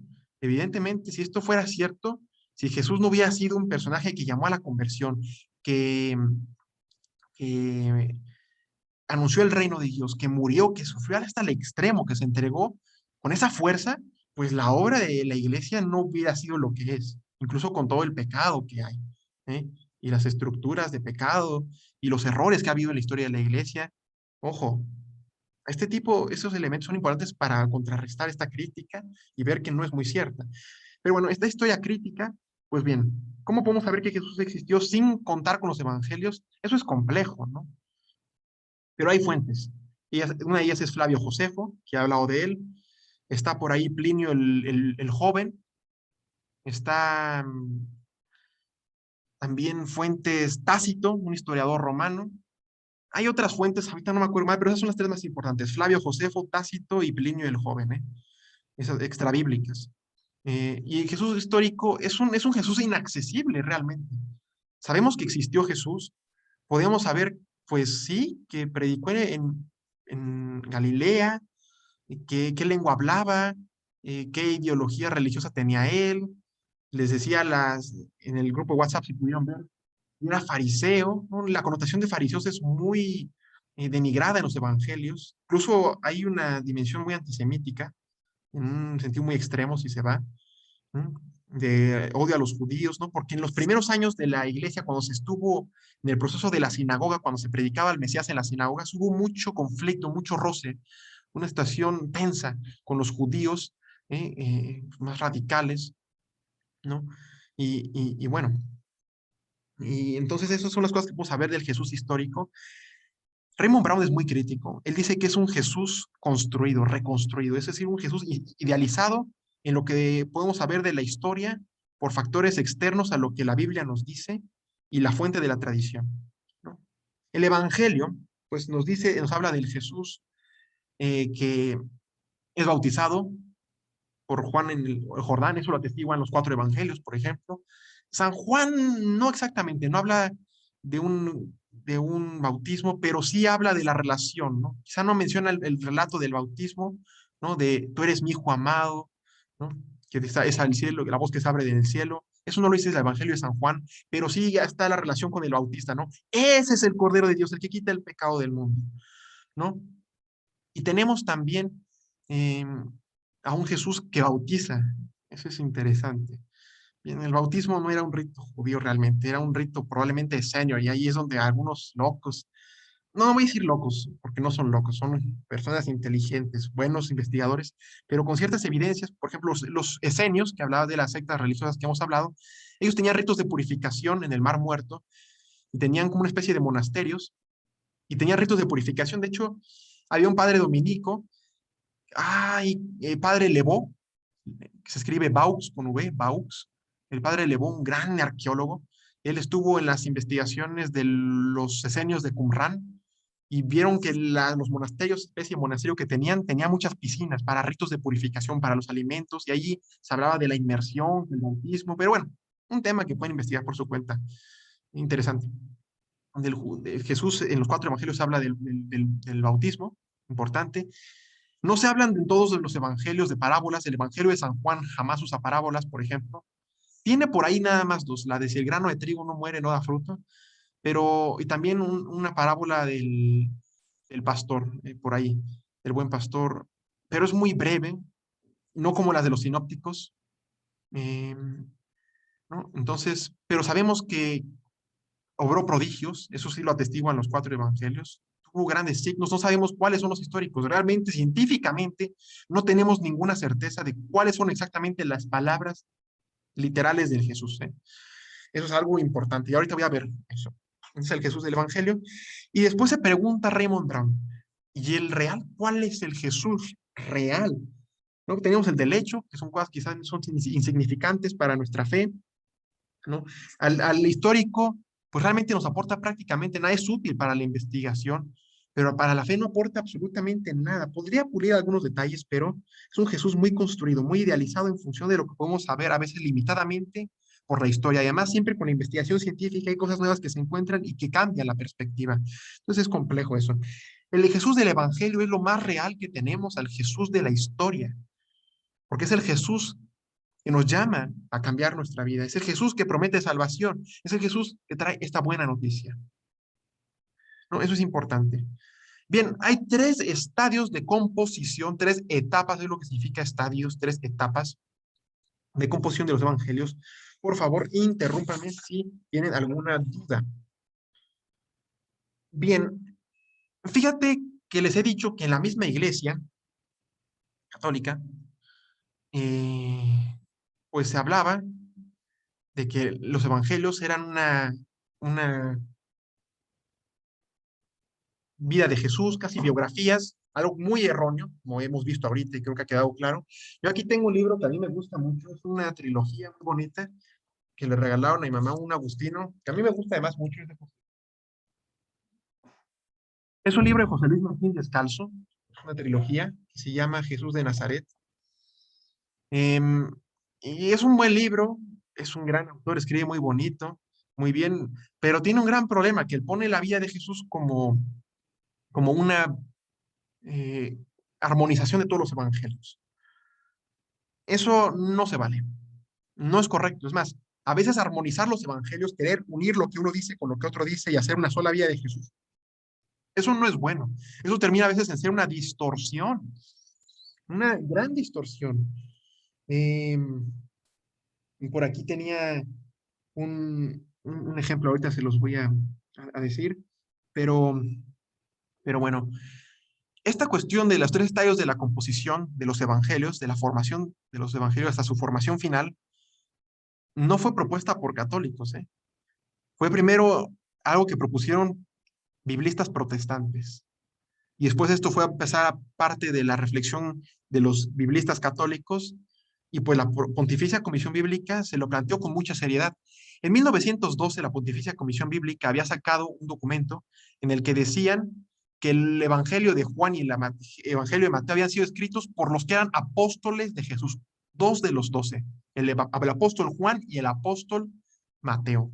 Y fíjate qué cosa, el Evangelio de San Juan jamás menciona el nombre de Juan. Eso que nosotros llamamos Evangelio de Juan, jamás, búscalo con lupa. Nunca dice el nombre de Juan. Eso es muy chistoso. Es más, ni siquiera dice el nombre de su hermano Santiago. Santiago y Juan eran hermanos, los hijos del Zebedeo. Es difícil. El Evangelio de Juan es algo muy aparte. Lo voy a ver hasta el próximo taller, de hecho. El próximo taller voy a ir viendo evangelio por evangelio. Aquí quiero decir cosas muy generales. Pues tienen un proceso distinto, ¿no? En 1912 la iglesia había dicho esto en un documento poco crítico, donde se hacen preguntas y sus respuestas es sí o no. Mal documento. Fue en 1912. La iglesia era muy reacia a la aceptación científica en el estudio bíblico, que es importantísimo, en serio. Créanme que hace que cambien muchas perspectivas. Si nosotros aceptamos que los evangelios fueron escritos por apóstoles, es decir, testigos oculares de lo que Jesús dijo e hizo, cambia mucho la forma de interpretarlos. Porque entonces tendremos que aceptar eso prácticamente como histórico. Sin embargo, también es un problema, ¿eh? Si nosotros decimos que sí fueron los evangelios escritos por el mismo Juan, el mismo Mateo, que siguieron a Jesús como apóstoles y escribieron cosas tan distintas, porque el Evangelio de Juan y el Evangelio de Mateo son súper distintos, es muy difícil decir por qué difieren tanto. Si los dos fueron testigos oculares, ¿por qué difieren tanto? ¿Por qué uno habla de Jesús en el templo con los mercaderes del templo? Mateo lo dice hasta el final del ministerio de Jesús. Juan lo dice al principio, después de las bodas de Caná. Los evangelios sinópticos, Mateo, Marcos y Lucas, jamás nos hablan de Sucot. Sucot es la fiesta de las cabañas, una fiesta que hacen los judíos en las afueras, hacían afuera de las afueras de Jerusalén, ponían como tiendas de campaña para hacer una memoria de la peregrinación en el desierto después de la salida de Egipto. Esa es la fiesta del Sucot, una fiesta muy solemne, una de las 3 fiestas para las cuales los judíos tienen que subir a Jerusalén, además de la Pascua y el Shavuot. El Shavuot es el Pentecostés, 50 días después de la Pascua, lo mismo que los judíos. Bien, esto es importante, muy importante. Y bueno, pues después en 1950 el secretario de la Pontificia Comisión Bíblica aceptó relatividad con respecto a estas declaraciones y en 1963 se reunió la Pontificia Comisión Bíblica y en 1964 se expide este documento, La Verdad Histórica de los Evangelios. En 1994 se volvió a sacar un documento un poco más crítico, mucho más amplio, y los pueden ver. Todo esto se lo subí a Google Drive. Estos documentos, este es muy breve, de la Pontificia Comisión Bíblica de la Verdad Histórica de los Evangelios de 1964, es como de 5 o 6 páginas, brevísimo, pero hay que leerlo detenidamente, hay que entenderlo. Está bueno. Es de las épocas del concilio, pero ya no quiero perder tiempo diciendo esos detalles curiosos, luego me pierdo mucho. El primer etapa, y esto es lo más aceptado, y es lo más posible, y es lo más lógico. La primera etapa de la formación de los evangelios es el ministerio mismo de Jesús, el ministerio en Galilea. Jesús escogió compañeros que vieron y oyeron lo que Jesús hizo y dijo. En esto, sus discípulos, quienes lo siguieron en su ministerio en Galilea y en Jerusalén y en algunas regiones como Samaria, Fenicia, la Decápolis, pero principalmente Galilea y Judea, Jerusalén concretamente, pues, por ahí también hay un pasaje en Jericó, interesante, con Zaqueo, ese es de mis pasajes que me gustan más. Bartimeo. Bien, tenemos un material que esos seguidores de estos discípulos, estos apóstoles, recogen, son selectivos. Imagínate, ¿cuánto es más? Aquí hay un problema sinóptico, ¿no? Y aquí voy a hablar, ya voy a decirles qué es lo esto de, porque dices evangelios sinópticos. Son sinópticos Mateo, Marcos y Lucas, porque son muy similares, parece que tienen las mismas fuentes, ¿no? Entonces, esto hace plantearnos cosas sobre el origen, sobre sus fuentes, ¿no? Si tú pones en 3 líneas comparativas el Evangelio completo de Marco, de Mateo y de Lucas, vas a ver que hay muchas cosas en común, casi un copy-paste en muchas cosas, por eso hablan de sinopsis. Una lectura sinóptica, podemos ir viendo y sacando muchas cosas en común. Eso se refiere, evangelios sinópticos. Así, por eso se les conoce así. El comentario bíblico San Jerónimo, el tercer tomo del comentario bíblico San Jerónimo que dirigió Raymond Brown, por cierto, aunque esos, el tercer y el cuarto tomo los dirigió Joseph Fitzmyer, un amigo de Raymond Brown. Lo primero que habla en ese tercer tomo es sobre esto, sobre las fuentes de los evangelios, y lo habla súper bien. A mí me encanta, léanlo si pueden. Ahí habla de muchas hipótesis, muy interesante. Y lo desarrolla muy bien, esto de por qué sinópticos y por qué Juan por aparte. Les puede decir más que yo yo tengo muy poco tiempo. En la primera etapa que dice esta instrucción de la Pontificia Comisión Bíblica y que es basada en algo que decían ya los protestantes y que después en la Iglesia Católica se aceptó porque es algo coherente. Está el ministerio de Jesús, es obvio. Jesús tuvo su ministerio en el primer tercio del siglo I. No sabemos ni cuándo nació Jesús. Herodes murió en el siglo IV, pero Mateo y Lucas dicen que Jesús nació durante el reinado de Herodes. Eso quiere decir que Jesús debió haber nacido hacia el siglo V, siglo VI. El problema de la datación y la cronología fue por un problema de un personaje, ahorita no me acuerdo, que quiso cambiar cómo se contaba el tiempo, en vez de contarlo a partir de la fundación de Roma, quiso contarlo a partir del nacimiento de Cristo, pero tuvo un error cronológico, ¿no? Pero Jesús nace probablemente en el año 6, en el año 5 antes de Cristo. Se escucha chistoso, pero así es. Y él muere probablemente hacia el año 30.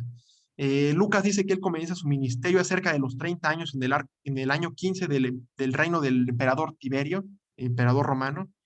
No sabemos cuándo murió Jesús realmente, cuál es la fecha de su muerte. No sabemos si murió ni siquiera a los 33 años. Hay un problema sinóptico. Los evangelios sinópticos dicen que Jesús, su ministerio duró solo un año, porque solo hablan de una sola Pascua. El evangelio de Juan habla de 3 Pascuas. Fíjate, ¿cómo podemos armonizar eso desde el punto de vista histórico? Es muy complejo, ¿eh? Y se necesita mucha investigación y una buena exégesis, una buena interpretación, una buena explicación, ¿no? Que yo no puedo dar ahorita en su detalle, ¿no? Que son cosas que se me escapan un poco en su profundidad más exacta, ¿no? Pero le estoy dando las fuentes en la bibliografía por si lo quieren consultar. Raymond Brown habla de esto también. Muy buen autor él. Bien, hay que considerar algo, ¿no? No sacar a Jesús de espacio y de su tiempo, ¿no? Jesús nace en el siglo I, hacia el siglo I, poquito antes, y con políticas concretas, economía concreta, sociedad concreta, forma de vivir la religión judía concreta, ¿no? Hay algo que hay que preguntarnos y decir muy sinceramente, ¿no? Por ejemplo, ¿no? Jesús dijo y actuó en su tiempo como un judío de su tiempo, con su novedad, con toda su novedad, como hijo de Dios, como confesamos nosotros en la fe. Pero no nos pongamos a preguntar qué haría Jesús en nuestros tiempos. Porque Jesús fue un hombre que tuvo psicología humana, que actuó en un tiempo concreto, ¿no? ¿Qué hubiera hecho Jesús en la guerra de Vietnam? ¿Qué hubiera hecho Jesús hoy con el mercado globalizado, en las redes sociales? ¿Qué hubiera hecho Jesús en el conflicto palestino-israelí que hay ahorita, que sigue hasta el día de hoy? ¿Qué hubiera hecho? Pues quién sabe. La respuesta es quién sabe. Lo que tenemos que preguntarnos es ¿qué podemos hacer nosotros en función de su enseñanza? Jesús, ¿qué haría? Pues Jesús estuvo en su tiempo. Tuvo un mensaje que es para todos los tiempos. Pero hacer esos planteamientos morales, vaya, no es muy correcto. Otra cosa, por ejemplo, ¿qué sacramentos tenía Jesús en su mente? Probablemente no como los conocemos hoy. Jesús no instituyó sacramentos, ¿no? Los sacramentos tienen origen en Cristo. Fíjate qué distinto, y es algo que yo dije desde el principio en este taller. Decir Jesús y Cristo no es lo mismo. Jesús es el Cristo, es decir, el Mesías, a quien confesamos por fe. Eso no es un dato histórico. Es histórico que la gente en ese tiempo lo llamó a Jesús, lo identificó como el Mesías, pero Jesús Mesías no, Jesús es una persona histórica, pero Mesías es un título que se le da a una persona en función de un hecho real, en una identificación y en un encuentro con una persona, a una persona esperada en función de una promesa que se le había hecho al pueblo, ¿eh? Del linaje davídico. Eso es importante. Entonces Jesús, ¿qué sacramentos fundó? Pues seguramente el único que fundó como persona es el de la Eucaristía, porque ese es el que se hace, y los mismos evangelios tienen fórmulas sacramentales, fórmulas eucarísticas, ¿no? La carta a los Corintios, la primera carta a los Corintios, tiene la misma fórmula prácticamente que tienen los evangelios sinópticos para el rito de la comunión, de la Eucaristía. El evangelio de San Juan no lo tiene, por ejemplo. En la última cena, San Juan nos relata la institución de la Eucaristía, él narra el lavatorio de los pies. El discurso eucarístico de Jesús en el Evangelio de Juan es en el capítulo 6. Es un discurso larguísimo, ¿no? Es distinto. No nos vamos a discutir que este Jesús tuvo, no. Jesús no estuvo instituyendo sacramentos así. La confesión como la conocemos hoy no instituyó Jesús como tal. O el matrimonio, tampoco. En la boda de Caná no se instituyó el matrimonio, ¿no? Como lo conocemos hoy. ¿No? Y hay veces que esa es ni siquiera la esencia del pasaje de las bodas de Caná. Es el matrimonio más bien en Jesús con el pueblo, pero no, ni siquiera sabemos quiénes eran los novios. Son de los datos que no son relevantes. Otra cosa, ¿no? Si me dan 10 minutos más, me voy a extender un poquito para terminar y poder ir en la siguiente sesión con evangelio por evangelio, un poco más crítico. Pues vamos a ver. Bien, pues estas cuestiones, ¿no? Los sacramentos tienen origen en Jesús confesado como el Cristo. Tienen origen en Cristo, con acción del Espíritu Santo en la iglesia. Los sacramentos son dinámicos en la historia de la iglesia. No se fundaron así de la nada. Jesús, es más, Jesús no habla de sacramentos en su ministerio, en sus discursos, pero los sacramentos tienen origen en eso que él dice, en eso que él promete. ¿Okay? Ojo con esto. No me voy a meter en detalle porque no es clase de sacramentos, pero seguramente una clase de sacramentos tiene que tener buenos fundamentos bíblicos, ¿no? Porque a veces se sacramentaliza todo y, ay, no, a mí eso no me gusta. Un poco de crítica bíblica, pero con esto, ojo, no estoy diciendo que los sacramentos no sean importantes y que los sacramentos no se relacionan con Jesús. Eso es una tontera. Lo que estoy diciendo es en el sentido bíblico que tenemos. Los sacramentos tienen origen en Cristo, como les reitero, confesado a Jesús como Cristo, iluminado por el Espíritu Santo, confiesa a Jesús en comunidad, después de la resurrección de Cristo. Es la fe pospascual, donde surgen los sacramentos. Y van surgiendo poco a poco. Hoy hay una liturgia muy determinada, que cambió en el Concilio Vaticano II, pero bueno. Después tenemos la segunda etapa, la predicación de los apóstoles. Y con predicación no solo tenemos predicar, de echar discurso, también tenemos la liturgia, que es dinámica en la historia, el culto, porque los apóstoles, pues, hablaron, escucharon de Jesús en arameo y tuvieron que hablar en griego, esto también les decía, y esto se vio reflejado en la liturgia, en el culto, en las sinagogas, no solo en Jerusalén, también en Alejandría, donde llegó el mensaje, sobre todo con Pablo. Pablo es importantísimo. Pablo no fue apóstol de Jesús. Él se llama apóstol en sus cartas, así se llama él. Pablo, apóstol de Jesucristo. ¿Eh? Pero él no conoció a Jesús en esta vida, no lo conoció, muy probablemente. Aunque la formación de Pablo en Jerusalén coincide con el ministerio de Jesús, muy probablemente, pero no me voy a meter en ese discurso. Quizá lo vea con San Pablo en las próximas sesiones, ¿no? Pablo amplía esto, ¿no? Y es que ya no solo se predica esto a judíos, se predica a paganos, a los gentiles. Eso es importantísimo, ¿no? Y bueno, esta predicación es después de la Pascua, el querigma, esto que se anuncia, atraer a la fe a la gente, ¿no? Y bueno, pues,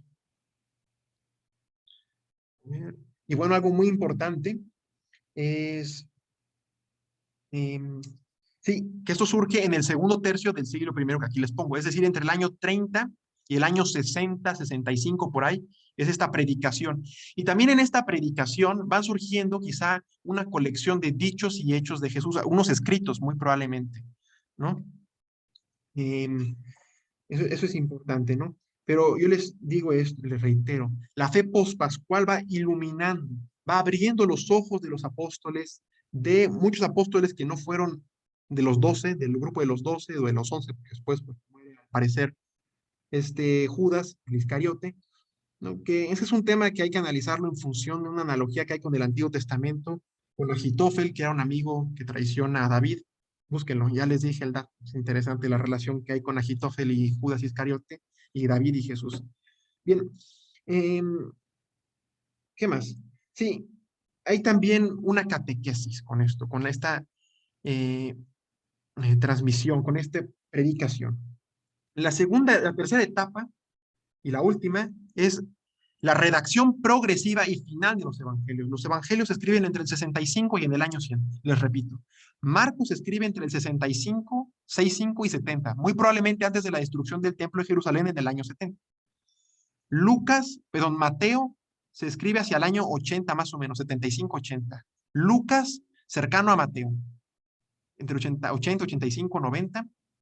Y Juan hacia el 100. Juan es distinto. Probablemente el evangelio de Juan tenga la primera redacción, pero el evangelio de Juan se cree que pasó por un proceso de redacción muy largo.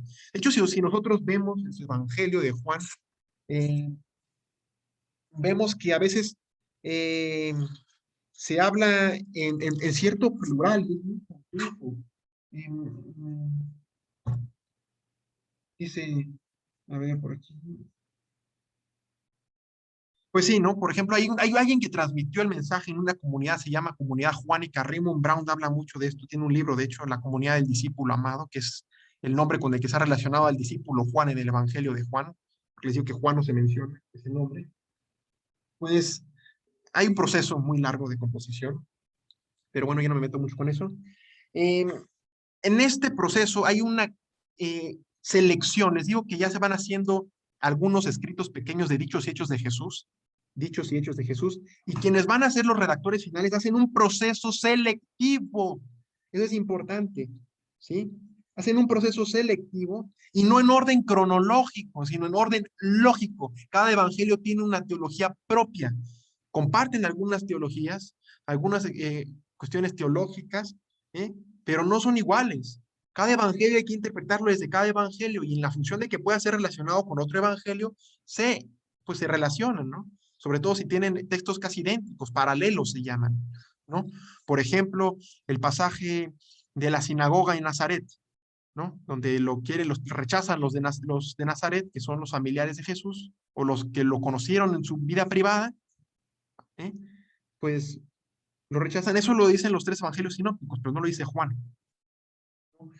Son paralelos, ¿no? Entonces les repito, Marcos 70, en el año 70, Mateo 80, Lucas 90 y Juan hacia el 100, ¿no? Eso es una forma para aprendérselos en qué orden se fueron escribiendo y se fueron haciendo sus redacciones finales, pero no tomen esas fechas al pie de la letra, son aproximativas, ¿no? No es importante si Lucas o Marcos fueron los autores del evangelio, ellos, una persona que se llamaba Lucas. En la antigüedad no había derechos de autor, hoy sí hay, hoy hay ISBNs, Hoy hay una página legal en los libros. Antes no existía eso. Y eso es algo que he hablado. Hay pseudografía, hay pseudógrafos. Hay personas que para darle autoridad a sus escritos se ponen el título de una persona importante que vemos y les dije, no, los evangelios no se firmaron, se les dio el nombre después. ¿Se las atribuyó a quién? Se cree que el evangelio de Mateo pues proviene de la tradición y de la predicación del apóstol Mateo, pero que no lo escribió él. Por eso dice según Mateo, según la tradición de la predicación de Mateo, muy probablemente, igual con Marcos, según la tradición de Marcos, según la tradición de Lucas, según la tradición de Juan. No son iguales, porque van dirigidos a comunidades distintas. Marcos escribe probablemente para Roma. Mateo escribe para una comunidad judía. Lucas escribe para, es muy universal. Juan es probablemente para la iglesia de Éfeso, en Turquía, en el mundo griego, ¿eh? Pero es distinto, ¿no? Hay comunidades distintas que tienen necesidades espirituales distintas, necesidades de fe distintas, entonces son distintos los evangelios. La forma en que van a darles el mensaje de Jesús, de la buena nueva, es distinto, ¿no? Van a conservar la esencia, que les he dicho, hablan del bautismo, hablan de los prodigios, de discursos, no sabemos exactamente cuáles son las palabras de Jesús al 100%, hablan de la pasión, muerte y resurrección. Ese es el centro, el hilo conductor de todos los evangelios, aunque hablan distinto, ¿no? Hay simbolismos, hay teología, les he dicho, ¿no? Y bueno, recordemos este aspecto, también hay catequesis, ¿no? Se enseña sobre la fe, ¿no? Y obviamente también los evangelios tienen material histórico, obviamente hay material que de Jesús dijo e hizo, pero no sabemos exactamente cuál pueda ser. Probablemente es el que más se repita. No hay un método todavía para saberlo, ¿no? Entonces, ojo con cómo, porque hay gente que se pelea, es que dice que Jesús hizo eso. Ojo, hay que tener en cuenta, esto es parte del magisterio de la iglesia, esto es enseñanza oficial de la iglesia. Estos 3 estadios de la composición es la forma en que se acepta en función de la crítica contemporánea de la Biblia, cómo se pudieron haber ido formados los evangelios. Es importante, ¿no? Yo sí les sugiero que la lean, aunque ya les hice un buen resumen. Y bueno, paso a la última página. El problema sinóptico. ¿Cuáles son las fuentes de los evangelios? Pues bueno, se cree que Marcos es el primero y unánimemente se acepta que es el primero. Sin embargo, este personaje, Griesbach, cree que Marcos es el evangelio más corto. Marcos se cree que podría ser un resumen de Mateo y de Lucas. Sin embargo, eso se acepta poco. Se cree que más bien Marcos es el primer evangelio en escribirse, en redactarse. Papías, un obispo de Hierápolis, dice Eusebio Cesarea en su Historia Eclesiástica, uno en el siglo III, Papías era del siglo II, pero Eusebio escribe en el siglo III, dice que Marcos es el primero, pero también dice que Mateo fue el primero, y por eso aquí Griesbach pone como el primero, tenía dichos de Jesús, pero en hebreo o arameo, quién sabe a qué se refiere, porque el texto de Eusebio Cesarea, en función de Hierápolis, dice que los dichos que se tenían de Mateo eran en arameo. Entonces esto hace preguntarse, hebreo o arameo, no sé bien, pero esto hace preguntarse, ¿había quizá un pre-evangelio, un pre-Mateo, de algunos dichos de Jesús, pero no sabemos cuáles? Son fuentes perdidas, son hipótesis, por eso dice hipótesis, es posible, ¿no? Alguna fuente de dichos y hechos de Jesús en arameo y después se tradujeron, y Mateo fue el primero, después Lucas le copió un poco a Mateo con sus propias fuentes, y después Marcos hizo un resumen de estos dos. Pero lo que se acepta de forma común es que Marcos es el primer evangelio, que Mateo y Lucas usaron a Marcos como fuente. De hecho, van a ver, deténganse, hay textos que yo les compartí en la bibliografía que pueden ver, que hay cosas que prácticamente idénticas, copiadas una de otra, con pocos detalles distintos, importantes a considerar en una crítica textual, pero lo toman. Pero además Mateo y Lucas tienen material propio, pero tienen material compartido. Es decir, Mateo y Lucas tienen material que está de Marcos, pero Mateo tiene material propio de Mateo y Lucas tiene material propio de Lucas. Pero Mateo y Lucas tienen material que entre Mateo y Lucas comparten que no se encuentra en Marcos. Esto llevó a una teoría. Aquí hay una fuente Q. No me acuerdo bien quién propuso esta teoría, pero lo pueden buscar ahí en el comentario bíblico San Jerónimo, esto lo trata muy bien. Es la fuente Q, que en alemán es la fuente Quell. Quell en alemán significa fuente, la fuente Q. Así se le llama. Quell significa fuente. Entonces, pues está Mateo y Lucas que tienen esta fuente, no sabemos cuál es, no se conserva, no hay ningún papiro. Y bueno, ¿no? Eso es como de cultura general, saber cuál es el origen. Hay muchas hipótesis, estas son las dos más aceptadas. La de la derecha es la más que se acepta unánimemente. Y bueno, yo les recomiendo que vayan a las bibliografías y que lo vean. Y bueno, pues esto sería pues todo por hoy. Les digo que me pasé ahí 15 minutitos, les agradezco su paciencia. ¿Eh? Pues espero, ¿hay dudas? ¿Alguna duda? Ahora sí, porque pues sí quería tratar esto, es muy importante y sé que los evangelios son de interés por nuestra vida cristiana, la liturgia, ¿no? Pero cualquier cosa me pueden decir, escribir, ¿no? Ahora sí, les escucho ya para acabar.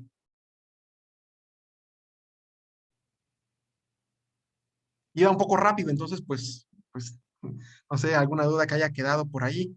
Les digo, vamos a ver cuándo podemos reagendar, porque el miércoles próximo yo no puedo, me da mucha pena con ustedes, pero hay que reagendarlo quizá un sábado. Recuerden que el sábado 5 es nuestra plática con la doctora Tía Carmen Menajes, el sábado 5 de junio, a las 10 de la mañana, pero hay que reagendar, ¿no? Y también tenemos ya una perdida, que también podemos reagendar si quieren, y la ponemos con más de evangelio, que es pues el material que yo más he estudiado, pues me gustaría compartir quizá un poco más, porque es muy amplio. Pero bueno, ¿alguna duda? Ánimo. Una pregunta que yo les quiero hacer, ¿ya nos estuvo cortando mucho? Ay, qué No, ya bueno, no. qué bueno. Ahora sí, si ven, está mi carota aquí, estoy pegado, pero miren, aquí atrás tengo al Señor predicando junto a la barca en Galilea. Me gustó mucho esta imagen. Pero ¿alguna pregunta? Díganme. Creo que no. Todo bien, Chacho, gracias. Todo bien, en serio, porque yo luego hablo un poco rápido y si se dan cuenta, yo tengo un problema que me gusta hacer mis datos curiosos y no sé si los pierdo, ¿no? Y a veces, yo estoy muy acelerado a veces y no sé, como que yo traigo todo aquí, pero me preocupa que pues me entiendan, que sea claro, eh, ¿no? Pues bueno, si no hay preguntas, pues, y si después surgen, pues bueno, ¿no? Yo les recomiendo mucho de bibliografías. Yo tomé mucho este material de la introducción al Nuevo Testamento de Raymond Brown. Esa es una traducción que hizo Antonio Piñero, un maestro de filología de la Universidad Complutense de Madrid. A mí me da mucha risa porque Antonio Piñero es un personaje que, que es muy racionalista y, y es muy crítico. Y, y sin embargo, cuando él escribe cosas de la Biblia, también conoce mucho de Biblia él. No es biblista, pero bueno, sí se dedica mucho a la investigación bíblica, porque es filólogo, pues al final pues se relacionan como hermanas en la investigación. Él es muy racionalista y al final cita mucho a Raymond Brown, y pues él tradujo algunos de sus libros al español. Un personaje muy inteligente, pero...